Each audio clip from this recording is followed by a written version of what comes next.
we've spoken about HIIT and how HIIT is very effective. Researchers then looked for the minimum effective dose of HIIT and found that 220-second sprints, so 40 seconds total at maximum intensity, creates a very robust, very strong training stimulus through that AMPK, AMP pathway, which actually also releases and activates PGC1 alpha, your body's master regulator of mitochondrial biogenesis, and creates a very robust stimulation to also develop more and more efficient mitochondria, and a number of other adaptations that very substantially improve your VO2 max, your cardiorespiratory fitness, with much, much less time.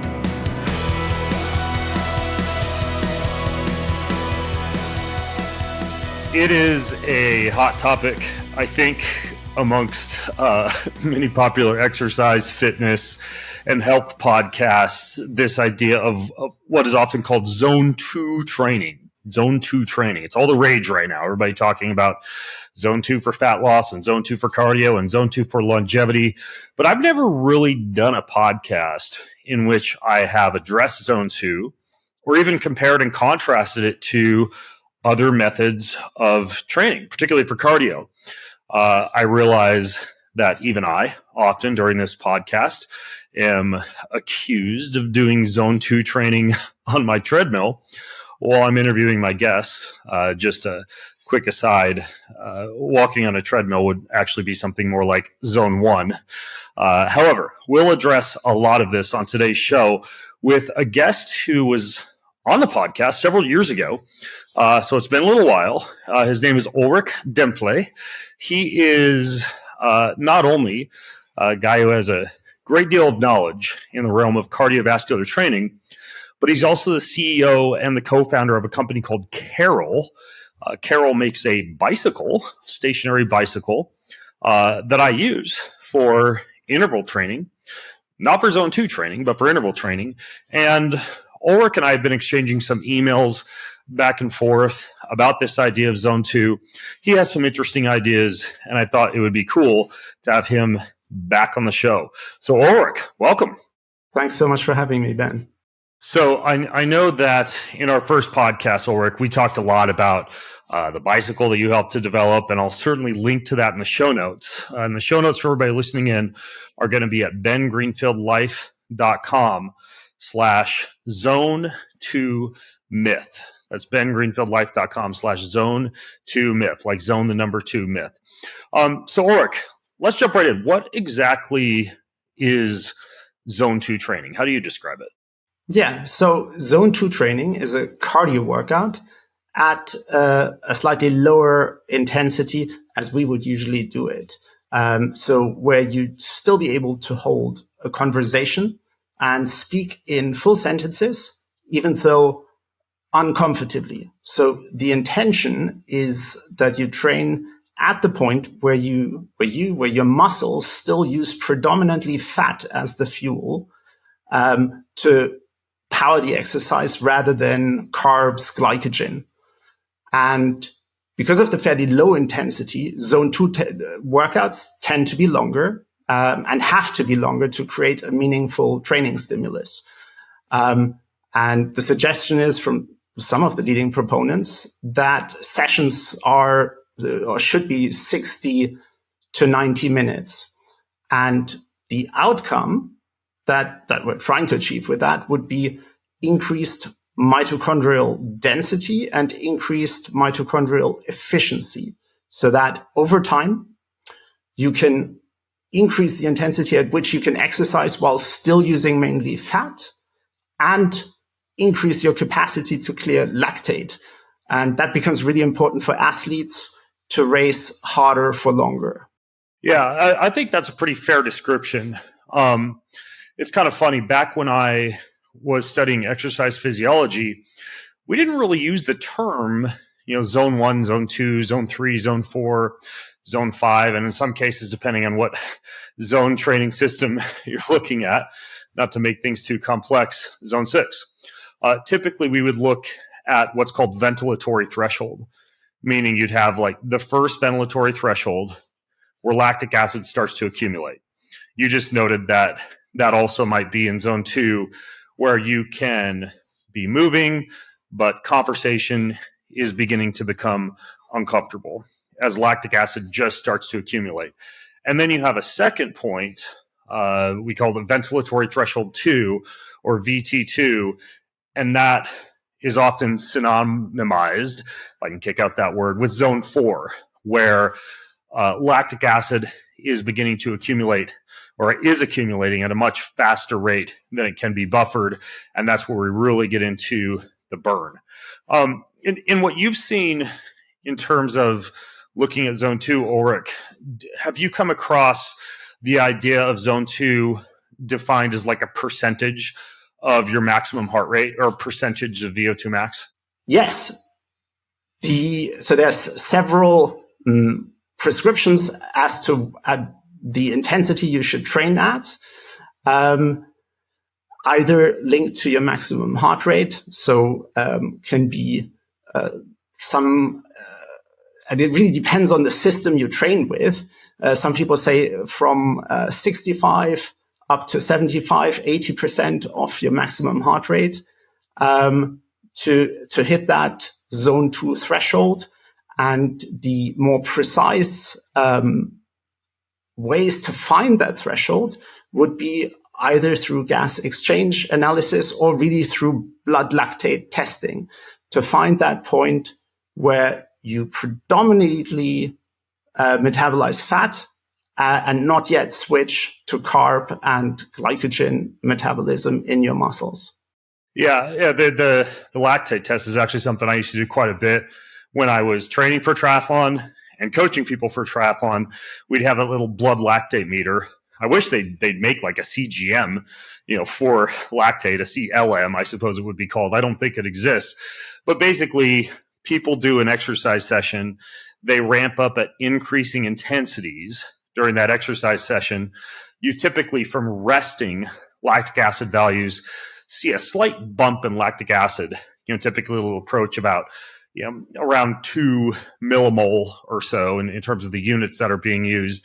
And we would typically identify that as, okay, you've reached your first ventilatory threshold. We're now detecting more lactic acid than you'd see at rest.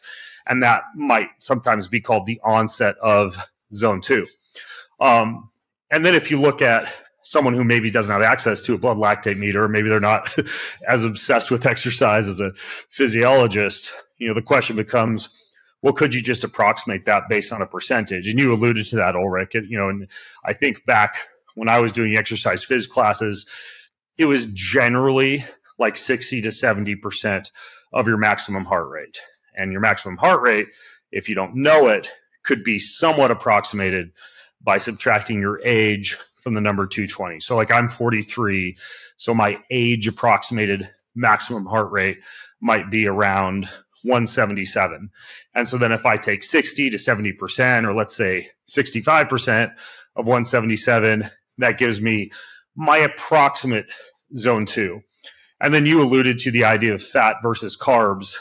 I don't know what you think about this, Ulrich, but it seems like a lot of people think, well, there's an exercise intensity at which you're burning just fat, and then there's an exercise intensity at which you're burning just carbs. But really, I think a better way to think about it is you're always burning a mix, but at zone 2, that's where the actual amount of fat oxidation would peak. And when I say peak, it's, depending on how fat adapted you are, that's the point at which you're burning, like 50 to 70% ish of your energy from fat, with a little bit of carbohydrates providing the rest of the, the rest of the energy. So, as far as the approximate percentages, I think that's about where I understand that zone 2 would lie. Have you come across kind of similar idea in what you've looked at as far as zone 2 is concerned?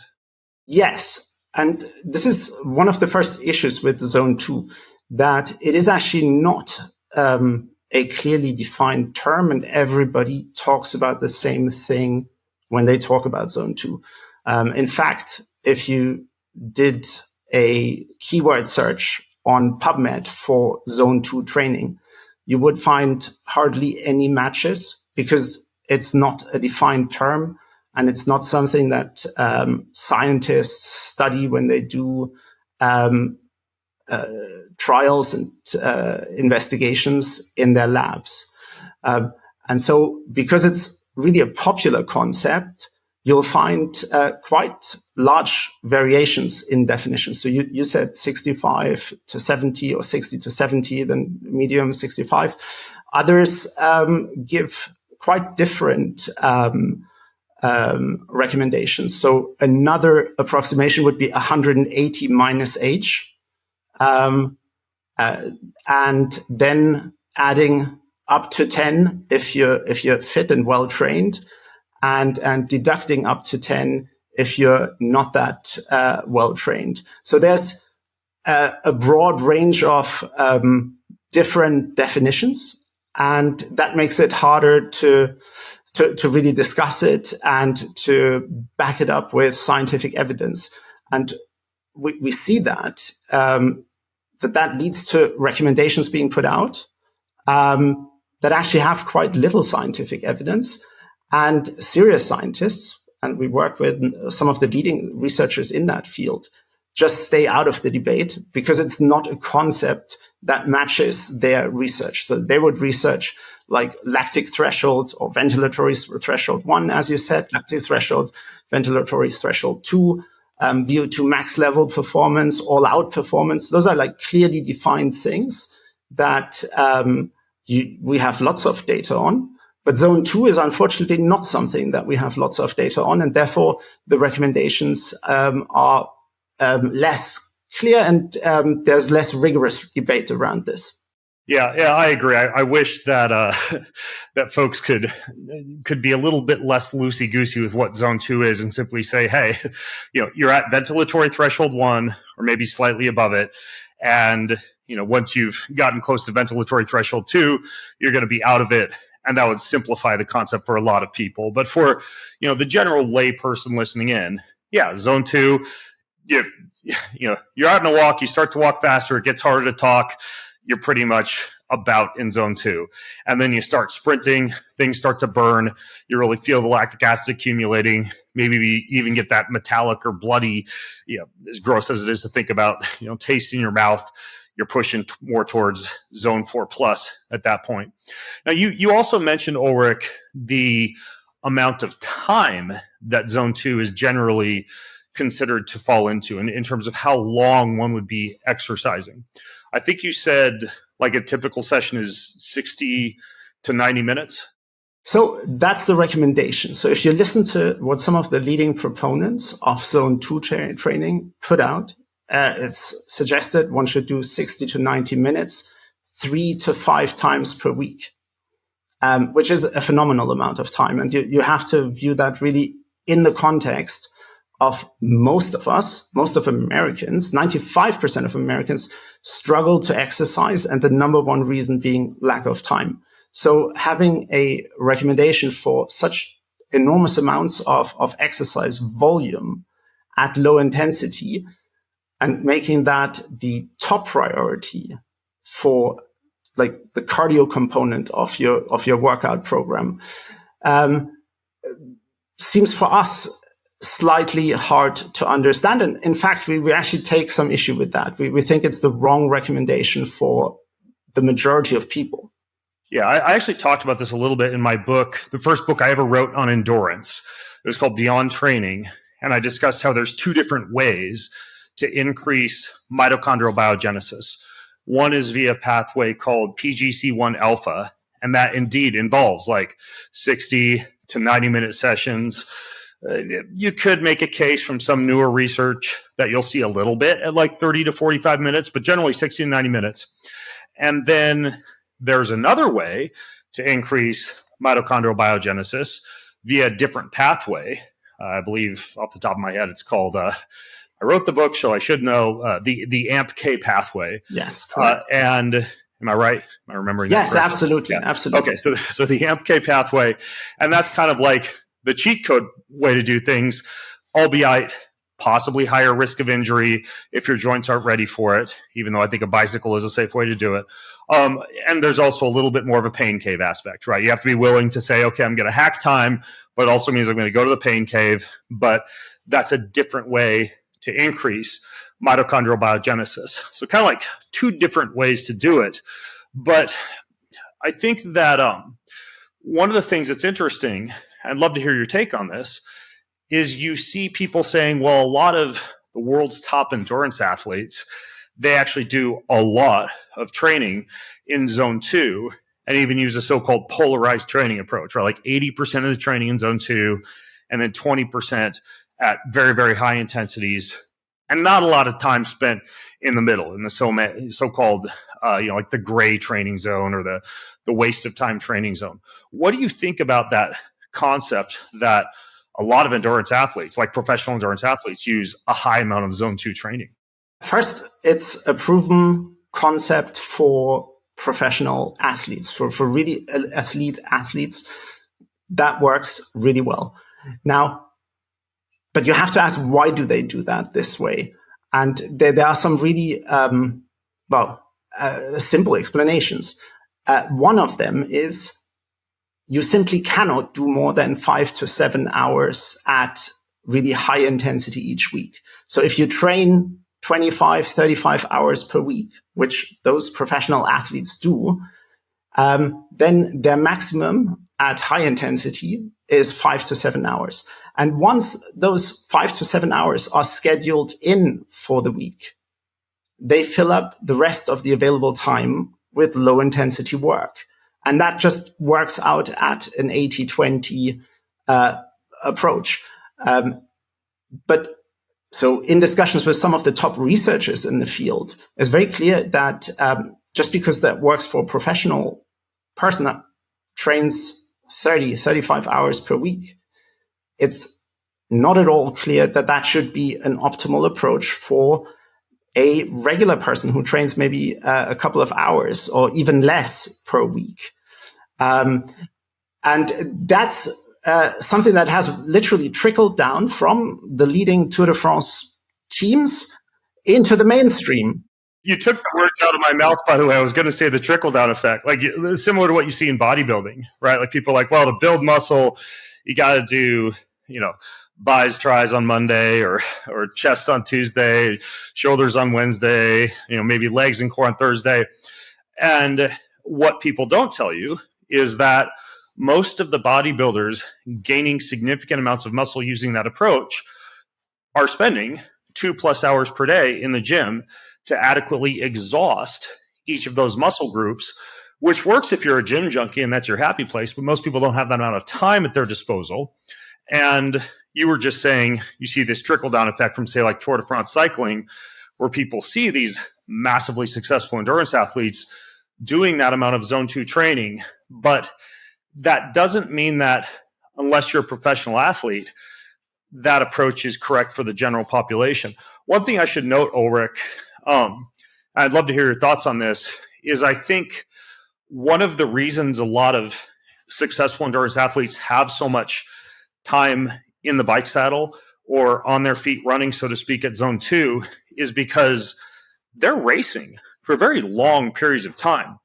You have to condition like your butt callus to sit in the saddle for that long, or you have to condition, your running shoes, your joints to be on your feet for that long a period of time. But again, how well does that translate to the general population? Yeah, exactly. So if you do these stage races where you, for 3 weeks, spend every day 6 hours in the saddle, yes, absolutely. If you didn't do that with a lot of preparation, having sat in a saddle before, you'd get very sore very quickly and probably drop out. So it perfectly makes sense for them. But the recommendation for the general public then to say, oh, you should do 80% in zone 2 and 20% in zone 5. And by the way, zone 2 should be your priority, is very questionable. Because if you look at some of the scientific data that we can try to use to assess zone 2 training, there's some not very flattering things in there. So if you were so good to actually follow government guidelines and you did 150 minutes of cardio each week, but you did it only at zone 2, 40% of people will not see an increase in their VO2 max, in their cardiorespiratory fitness. And that would be a lot of time, wasted in effect. Well, not wasted. I mean, those people would actually see an increase in mitochondrial biogenesis, but maximum oxygen uptake, this VO2 Correct. max, yes, you wouldn't see a significant rise in that compared to using something like interval training. That's correct. Yes. And so, and I should be careful here because exercise is really, is so positive. I don't want to talk down any type of exercise. And if you love zone 2 and you listen to great podcasts or watch your favorite shows, or you're actually outdoors with people you like, and you manage to do a substantial amount of zone 2 training, it will be for sure good for you. Yeah. And improve those aspects of metabolic health, and boost your mitochondrial fitness, your mitochondrial density and efficiency. But if your aim is to improve your VO2 max, which is probably the most important health marker, and you don't do zone 2 training right, so maybe 2 short sessions, maybe not getting the right intensity or so, there is a risk that you don't get as much return on the time you invest than you would with other exercises. Yeah, and I think one thing to note here is that anytime we're talking about exercise research, we have to consider trained versus untrained populations. I think you mentioned that 40% of people will likely not see a significant increase in cardiorespiratory fitness or VO2 max with that 150 minutes of zone 2 per week. But the problem with that research is it doesn't do a good job differentiating between sedentary, totally untrained individuals and people who are already exercising a bit. I think that if people are just getting started, they're going to see increases. And I'm not just saying I think. I mean, research has shown those people are going to see increases in their VO2 max, even with zone 2 training. But it's not going to be the most efficient way to maintain or continue to increase VO2 max once you're actually kind of in that realm of being a trained individual. Yeah, that's correct. That's correct. But then on the other hand, so actually a lot of research is done on relatively sedentary individuals, because that is the broad, well, that's the majority of the population.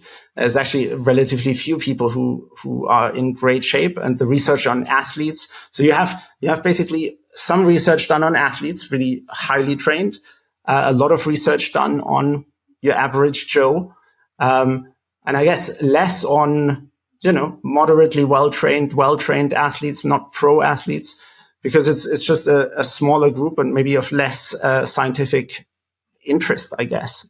Yeah, I think the other thing to bear in mind here, just so people don't get confused, even though I briefly alluded to it earlier, is there's another term in exercise physiology known as non-exercise activity thermogenesis, right? Moving at low intensities throughout the day, gardening, cleaning the garage with a weighted vest on, taking the stairs instead of the elevator, walking around the airport while you're waiting for a flight to depart rather than, sitting there waiting to sit some more, which completely annoys me. All of that would not be considered zone 2 training unless you're, cleaning the garage like you've just snorted cocaine.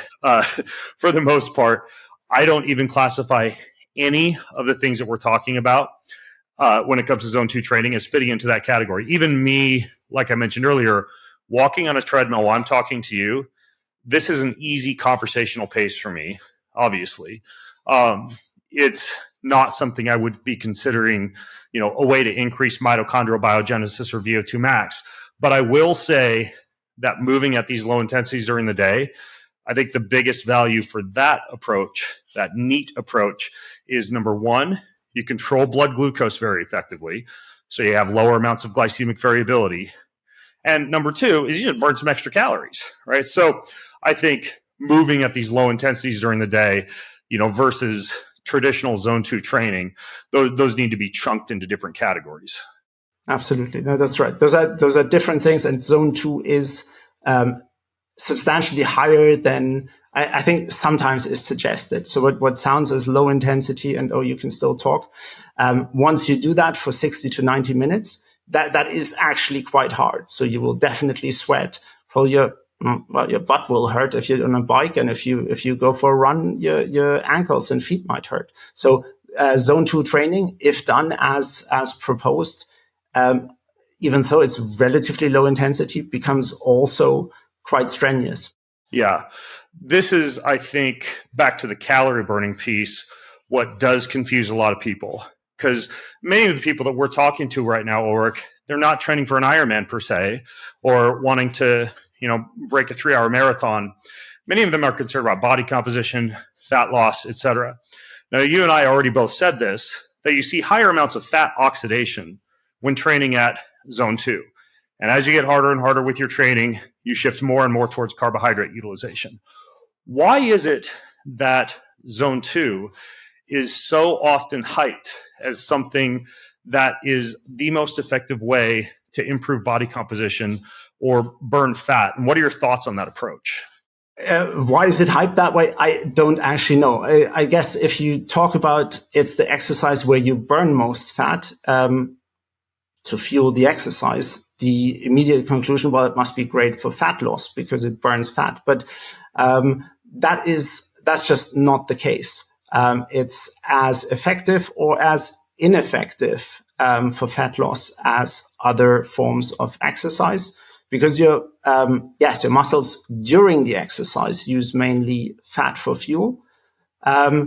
But your body is quite capable of regulating different energy sources dynamically. And if you use more, say, sugar or carbs during a workout, that will just lead to increased fat oxidation after the exercise.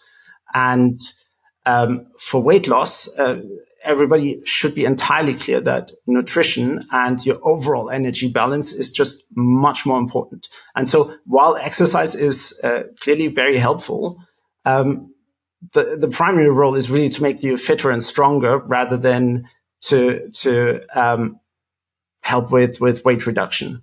Yeah, the way I think about this is we have this zone 2, often called the fat burning zone, which it is. I mean, compared to like lactate threshold or very high intensities, but that doesn't mean it's the best fat loss zone or weight loss zone, meaning that, I could be in zone 2 burning, let's say, 60% fat and burning maybe, 200 calories per hour. And if I exercise at higher intensities, let's say I'm burning 800 calories per hour, but only 40% fat, I'm burning a much higher proportion of not only overall calories, but overall fat. And then as you just alluded to, I don't think you use this term per se, but my post-exercise oxygen consumption, because I'm sucking wind afterwards and the body temperature is elevated, dictates I continue to burn more calories longer after a high intensity session or an interval session versus a zone 2 session.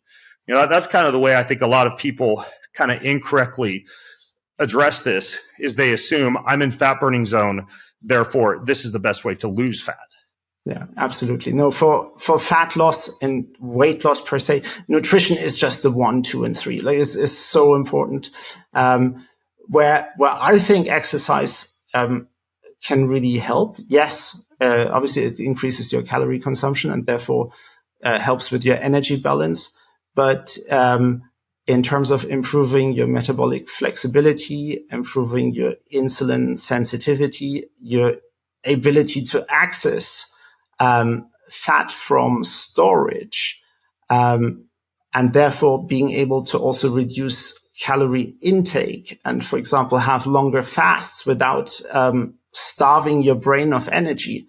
I think that becomes a really important adjunct and supportive role where exercise helps. Whereas if you're insulin resistant and have and metabolically inflexible, it just becomes much harder to reduce calorie intake, have periods of fasting, and your brain is, that's at least how I look at it, is screaming at you when you're not eating enough. Yeah. I should say I have a lot of clients who are on fat loss programs, I have many of them doing a little bit of fasted zone 2 in the morning. And I'm very straightforward with this. I tell them, look, like this isn't going to improve your fitness or burn calories as quickly as you doing high intensity interval training in the morning. But what I've found is I can get an overweight person to roll out of bed and do 20 to 30 minutes of zone 2, like brisk walk around the neighborhood, even like walking the kids to school or taking the dog for a walk with a weighted vest, etc., consistently day after day, because there's very little cognitive resistance to getting up and going for a brisk walk. Whereas for a lot of people to get up and within an hour of waking, like hit it hard, lift weights, do high intensity interval training, they're just that much less likely to do it. I think you even mentioned earlier, the best kind of cardio is the kind that you're going to actually do. So I still use zone 2 training with a lot of my clients, not because I'm convinced it's the superior method, but because I can get people, especially for like a morning session, to do that fasted. And then I simply have them either have a quick fueling session and move into weight training or interval training, or depending on their time limitations and schedule, do the weight training and interval training later on in the day. And I'm a big believer in this idea of a 2-a-day workout session anyways, if you want to maximize your results, is, do something in the morning, do something in the later afternoon or the evening. And, in an ideal scenario, you're able to do something consistently every single day, preferably in a fasted state, in my opinion, that will kind of spark fat burning early on. So I don't think zone 2 training is all bad. I just think that if your goals are efficiency and your time, you're kind of, needing to hack time, that interval training, which we'll talk about here briefly, is going to be a little bit superior. Yeah. I think the time efficiency is like a really important consideration for many people, but you're absolutely right.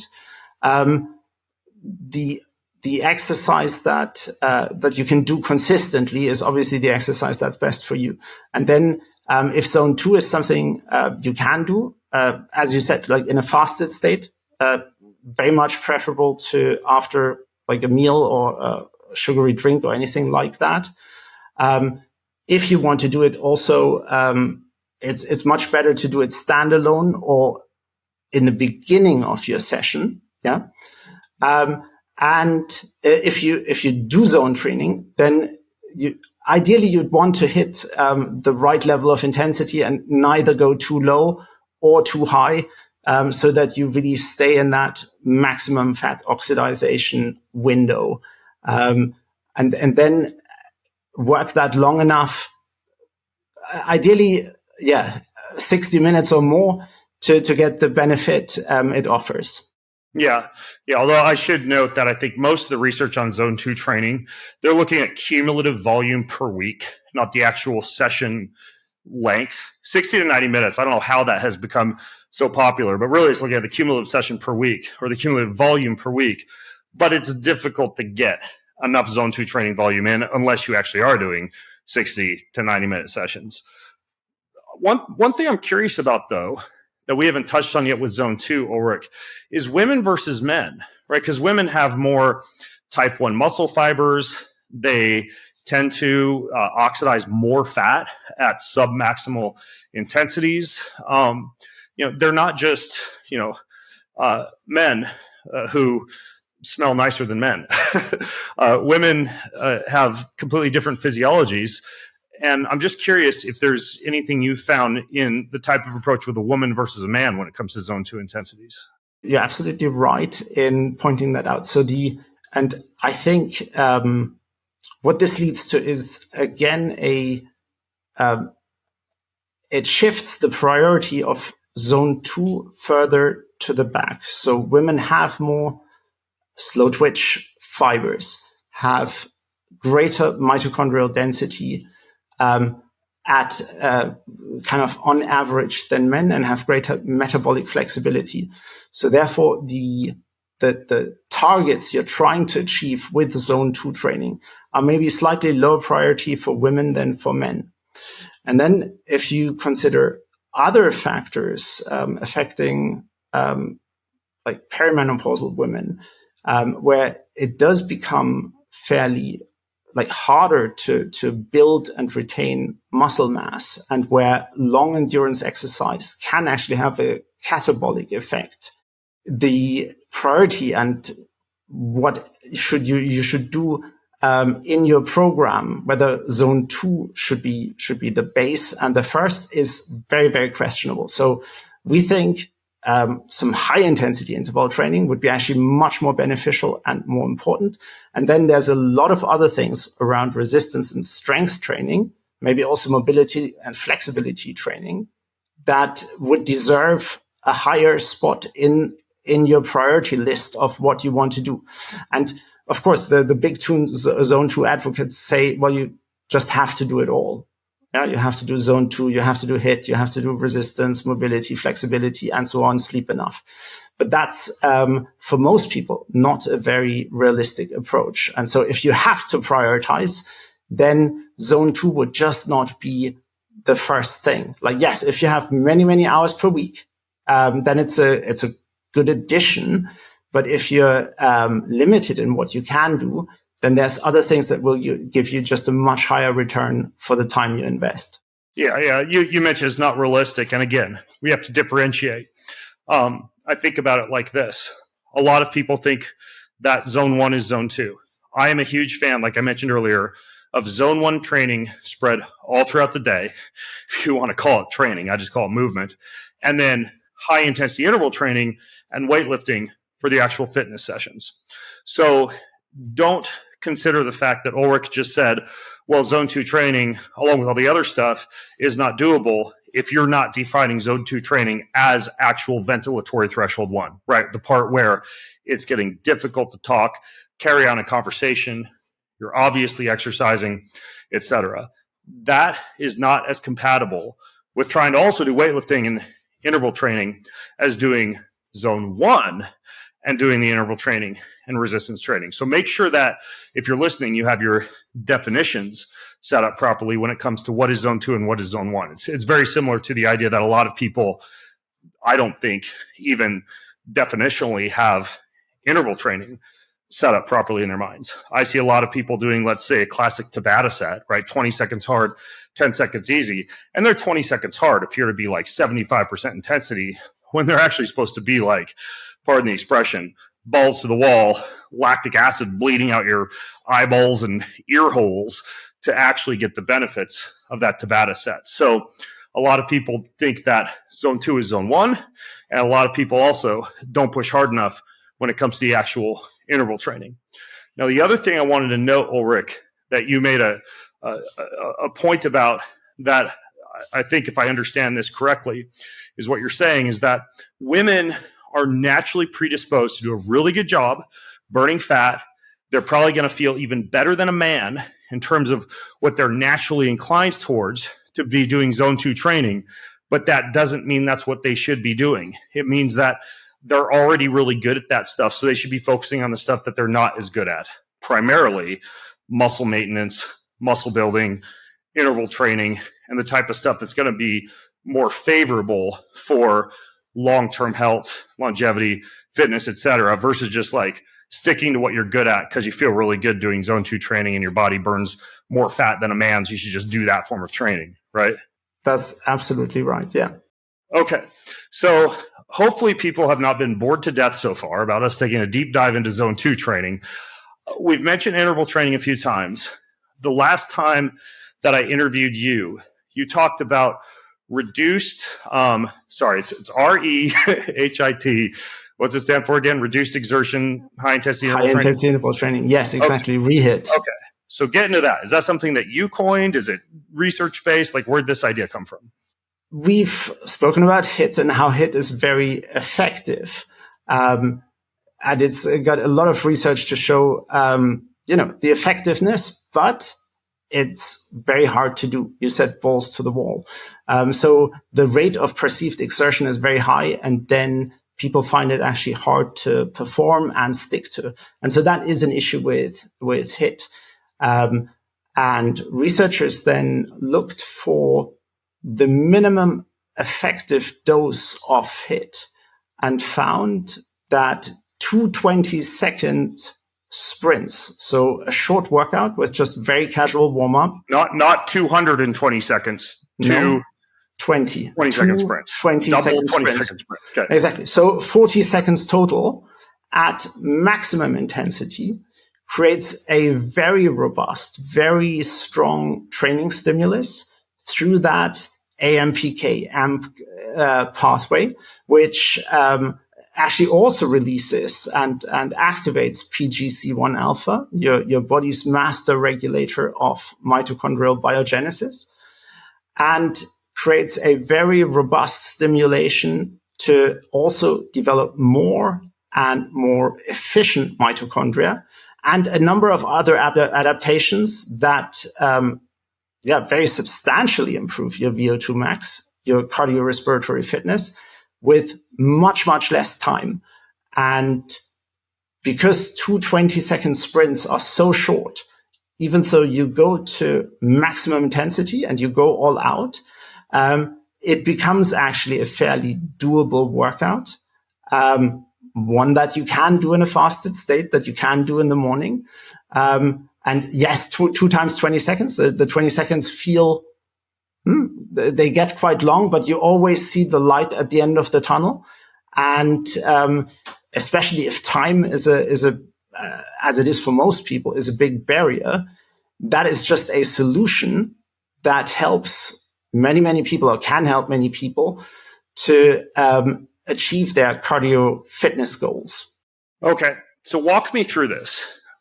Let's use the 220-second, even though I know there's a few other flavors of HIIT, like 3, 10 seconds, et cetera. Walk me through what that actually looks like. How long do you need to warm up to actually be ready to go hard for those 20 seconds? How long do you recover in between those two 20-second efforts? And now, how hard does it feel? How hard are you working? I just asked you a 3-part question, I know, but fill me in. So the warm-up is anything from 20 seconds to 2 minutes. Whenever you're ready, you can initiate this all-out sprint. And this is because it's on a bike that has multiple safety features and is in itself a very, very safe exercise modality. So you can literally start the exercise and go to highest intensity, to maximum intensity, after as little as 20 seconds. But most people spend a minute up to 2 minutes warming up. I'm a long warm up guy, by the way. If I do the Carol, I know you have a setting on there to half the warm up time. I always need the full warm up. I've always been that way. For me to have a good workout, I got to have a good warm up. That's all right. And of course, that personal preferences is important. But if you're really pressed for time, you could cut that short. The warm up, and you will probably perform a little bit better in your sprint if you warmed up a little bit longer. But in terms of getting a good training stimulus, you can achieve an amazing amount with very, very little warm up. Then in the sprint, you want to hit your peak power. And this works by accelerating to really high cadence and then dialing in your optimal resistance at the optimal time, and then just pushing for as hard as you can. And that's what we've optimized our bike for. It does that automatically. You don't have to turn any buttons. We use AI to find the perfect resistance for you every single time. And we can do that because we have a ton of data. So we have now millions of rides from tens of thousands of riders. And that allows us to run really sophisticated models to create a perfect workout for you. So that's your first 20-second sprint. Then you have up to 3-minute recovery. That allows some of your really fast energy stores to replenish. So your phosphocreatine system. Yeah, creatine phosphate, some ATP. Exactly. Needs up to 4 minutes to recharge. 3 minutes, you'll be in a good position to do a second sprint. Again, you go all out for 20 seconds. The first 10 seconds feel fine. Then the next 5 seconds feel a little bit harder. The last 5 seconds you have to bite and you need to fight through, but you see the light at the end of the tunnel, and it's so quick that it's practically over. I literally just count to 10 over and over again very quickly. Yes. And then you have a 3-minute cooldown. That is the time you need for your heart rate to come down a little bit, and most importantly, for your blood pressure to normalize. So after those all-out sprints, you create you mobilize a lot of glycogen in your muscles. It gets broken down into some metabolic waste products, lactate, and actually water from your bloodstream shoots into your muscles, feels all quite pumped, and your blood pressure drops a little bit. And then kind of light pedaling after the sprint helps you move the water out of the muscles again, and for your blood pressure to normalize, and you're finished. Yeah. Clear some lactic acid too. Yeah, exactly. And so that means you can perform this workout. If you're really in a rush, you can do it in as little as 5 minutes. And it takes up to, if you do the full, like each period to the full length, up to 8 minutes, 40 seconds. Yeah. You've actually, I think, seen me at health expos where you've had a booth there, and I'll drop in because I'm super busy at these things. I'm like, all right, I got 5-10 minutes. Let's get the workout in. And it does suck, and you are you're feeling it during, but then it's pretty good after. As a matter of fact, if people are watching the video version, and again, go to bengreenfieldlife.com/zone2myth for the show notes, and I'll put the video there as well. The bicycle you see right behind me when I'm recording podcasts, that's the exact bicycle that we're talking about. Ulrich, you mentioned two things. You mentioned safety features, built-in safety features, and you mentioned the ability to be able to use AI to set your actual resistance. First, what safety features are you talking about? So first, an exercise bike is a very, very safe mode to train in itself. So if you tried the same on a treadmill, I think it would be outright dangerous. Yeah, you'd be on a viral TikTok video potentially of the guy flying off. Absolutely. Yes, absolutely that. And that just doesn't happen that much on an exercise bike. And then we've got a number of features to make it as safe as possible. So we have it's called a freewheel clutch. So you can stop pedaling whenever you want. It's not that the flywheel is driving your legs. So if during the sprints you get out of the rhythm, out of sync, your feet won't get yanked around. We track your heart rate, of course, during the exercise. And if, for example, your heart rate during the warm-up is abnormally high, we would give you warnings. If your heart rate doesn't recover fast enough after the sprints, the bike would intervene and give you a warning, or even abort the ride. If that depends a little bit on the settings. So in gyms or some of our bikes are in offices, it's more restrictive. If you use it at home, you have choice over that. You can have that less restrictive. But there's these safety features built in to make it as safe as possible. And I mean, we've launched our bikes in 2018. And we've got now millions of rides, and I'm very happy to say that we've not had a single severe adverse incident. That's great. Although you need the what kind of pre-workout drink did I crank before I got on here settings, so that if someone's heart rate is elevated, the Carol bike knows that they just doubled up on the espresso that morning. Yeah, and you can, if it's your bike at home, you can control the settings. So we're not nannying or mothering our users. You have choices there. I know. I personally like to recover at a slightly higher wattage than what you had built into the bike. So I just went in and adjusted the wattage. So, I like to feel when I'm recovering, I like to feel more resistance versus like it being completely, easy. So I add a little bit of resistance for my recoveries. But yeah, that's all modifiable. What about the AI piece? Obviously, that word is thrown around all the time these days. I think often overused and abused. So when you say AI, What do you mean? The technical Dienfeld is reinforcement learning. So it's the same way, Google trained their deep blue computers to beat the best Go players. So it's a form of neural networks, and we can run those across the data of now millions of rides from tens of thousands of riders and identify what a perfect ride looks like. So if you do those all out REHIT sprints, you hit your peak power after a few seconds, like very early on, 3-4 seconds, and then you fatigue throughout the sprint. And there is such thing as an optimal shape of that curve. So if it's too hard, you will fatigue too quickly, and it becomes unpleasant, and you grind to a halt. If it's too soft, and if the resistance is too soft, you'll just push through, and you will never reach your peak, because if it is your peak, you will only be able to hold it for a second. So we know what that optimal shape of the curve looks like by running those models.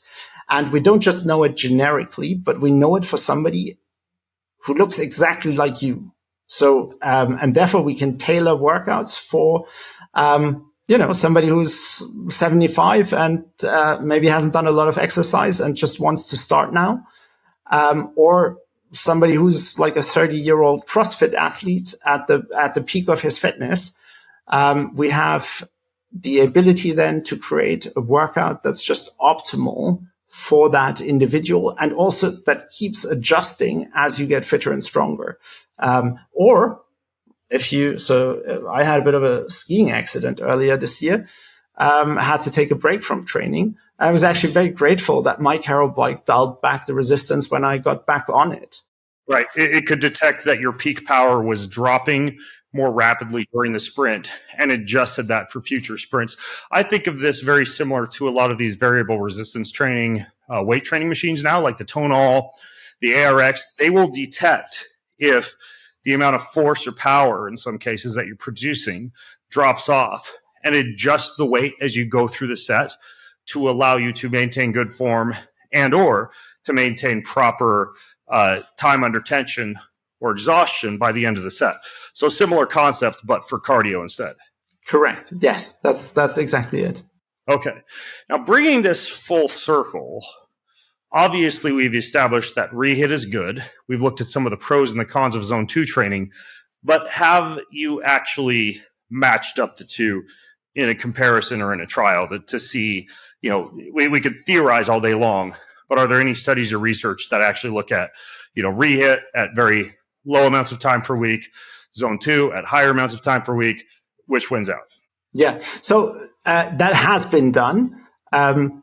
We have randomized controlled trials showing the performance of REHIT with very limited time investment, so 3 times a week, 8 minutes, versus 150 minutes of, and that was moderate intensity continuous training, which that is what most people would understand as Zone 2. And we had, very marked differences in the results. So VO2 max in a REHIT group that spent less than half an hour a week went up by over 12% in 8 weeks. And in the moderate intensity in the Zone 2 group, we only saw improvements of 6.9%. So we did see those improvements, as you said, like if you're sedentary, you get an initial benefit. But also the rate of non-responders was higher. So yes, the average in that group got an improvement. 6.9% is meaningful, is great, but much less with much more time. You mean there were fewer non-responders to the REHIT training versus the Zone 2 training? Yes, absolutely. Interesting. So the research we've seen, and this is the leading research in kind of the most credible research in that field, suggests if you do moderate intensity, continuous training, Zone 2, 150 minutes per week, that 40% of sedentary people would not see an increase in VO2 max. And this is has been reflected in that study too. Untrained people would see an improvement, right? With zone 2 or with REHIT, but trained people would see more of an improvement with REHIT. Is that what you're saying? There's less people who don't see an improvement. So you see a greater improvement. So the average is higher. Yeah. The average is almost twice as high, and the rate of non-responding is lower. So you'd have a much lower share of people who don't respond compared to zone 2 training, where you have a higher share of people who don't respond. That makes sense. But although back to what we said earlier, if you were to break that out between trained versus untrained individuals, you'd probably see a pretty good response rate to either modality, I would imagine. The other thing is the whole concept of non-responders has shifted slightly in the exercise research world. So a few years ago, it was the understanding that yes, there is just a certain population, a certain share of the population that doesn't respond terribly much well to cardio training, and that you have something like 10 to 20%. They can do almost what they want, but they don't respond. That has shifted slightly. And it's from non-responder more to slow responder. So they need more time. And if they stick to it and continue to do it, then eventually they will also, or the majority of those will also see a response. So that has been, the mainstream opinion has really changed from there are non-responders to, well, they're mainly slow responders.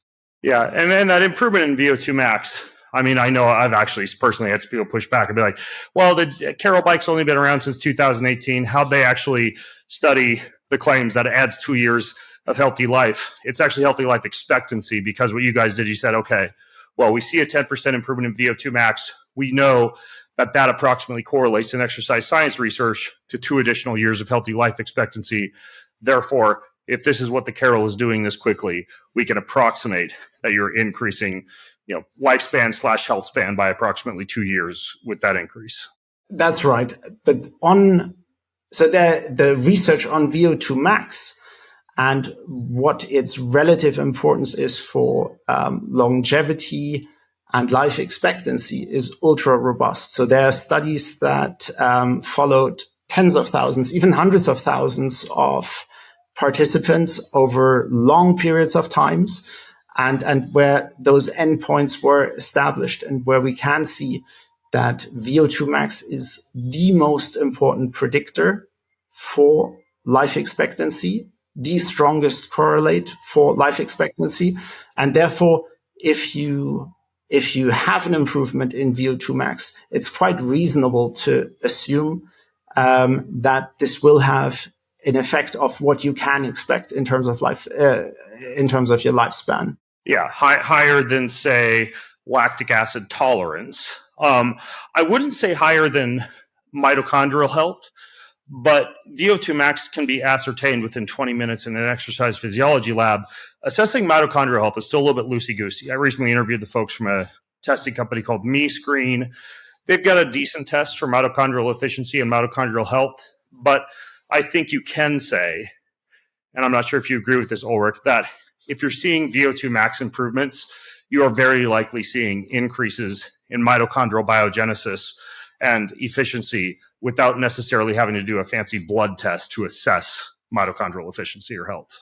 Absolutely. And if you think about the two sides of VO2 max, one of it is oxygen delivery. So that's your lung capacity, your peak flow, and your stroke volume of your heart, your plasma volume, blood capillarization. So everything that brings oxygen to your muscles. That's one part of VO2 max. But the other part of VO2 max is around oxygen utilization. So how much oxygen can you burn and how much oxygen can you metabolize? And that is exactly mitochondrial density and mitochondrial efficiency. And so it's a very, very large part in terms of what drives VO2 max. And so, you're absolutely right. And so they're almost, two things of the same bigger total, and mitochondrial health and mitochondrial function is critical for life expectancy. I'm absolutely sure about that. Yeah, lung volume in addition to blood parameters and oxygen utilization at the cellular level being kind of like the third component of VO2 max, just basically like how big are your lungs, how much volume can you move. So yeah, if you address all three of those, then you're going to address VO2 max. Ulrich, I know we're getting close on time. Pretty straightforward model here. I know you guys are direct to consumer, so someone can order a Carol bike. And when they order it, the bicycles are not the lightest bicycles out there. As far as delivery and setup, any additional features that you guys have baked in as far as an ease of setup and use for someone who wants this on, like, let's say a second floor apartment building or something? We're quite happy if you order one. The standard would be in a box and you assemble it yourself, and it's actually quite easy. Or we're very happy to do assembled service to a room of choice. So that is not the thing that's very difficult about the bike. No, not at all. We can do that. Okay, cool. Regular outlet, no special 220 volt, just plugs into a standard outlet and you're good to go, right? Absolutely. Yeah. And maybe just also to, in case there's any question, the bike can do a lot more than just REHIT. In fact, even though we're not the biggest fans of Zone 2, and we think that Zone 2 has been overhyped, maybe a big claim now, but I would argue that our bike is probably the best tool you can use if you want to do Zone 2 perfectly. At the moment, so we have like the zone-based training, where the bike will keep you automatically at kind of in the Zone 2. And you can just go and yes, you can watch a movie and listen to your favorite podcasts and so on. Heart rate monitor ties to the power and resistance on the bike based on, I don't know if you guys are using 220 minus age percentage of that or 180 minus age for approximating Zone 2. But basically I can set that up, start riding, and the bike will automatically keep me at that heart rate without me having to worry about pedaling easier or pedaling harder. Exactly that. And the bike will also allow you to do a number of different fitness tests first, so that you actually know what your maximum heart rate is, you know what your VO2 max, your FTP is. And then there is, this is not yet available, but it will be available very shortly because Zone 2 is a big thing.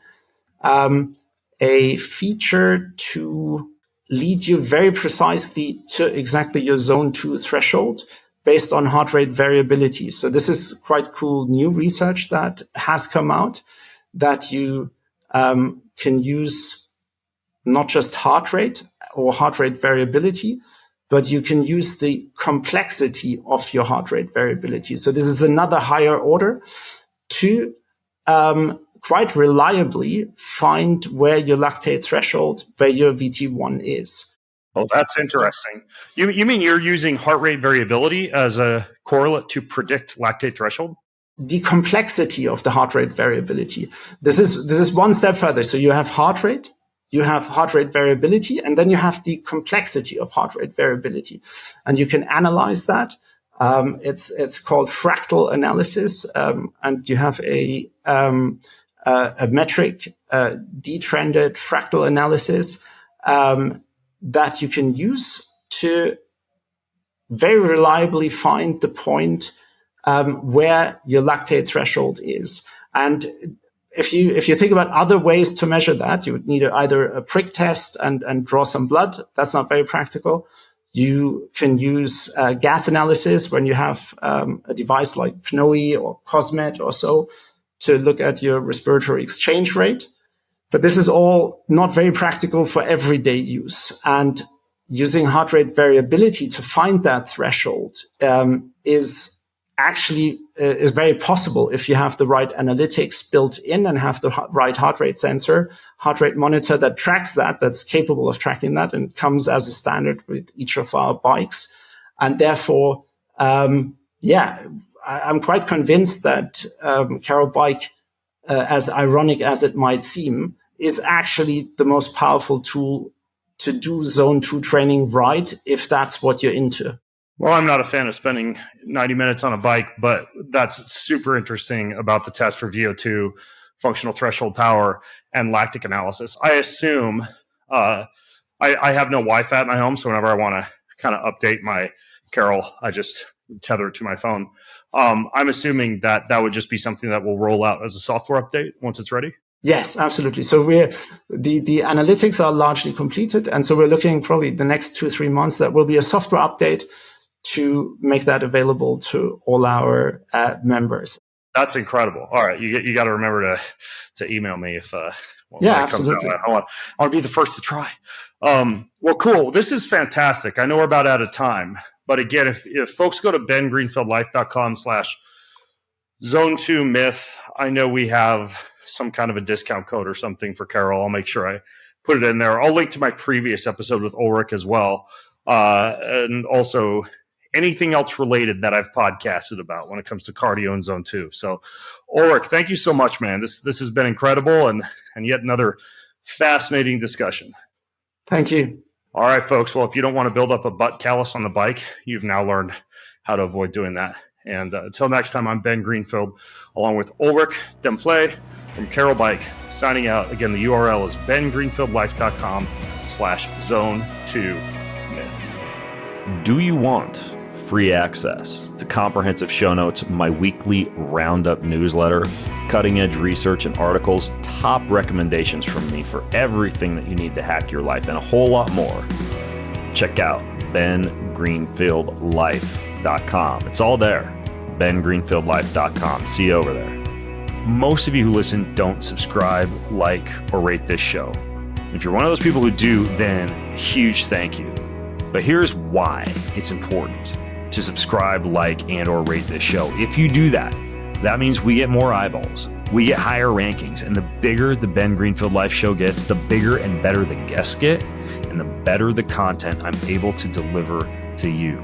So hit subscribe, leave a ranking, leave a review if you got a little extra time. It means way more than you might think. Thank you so much.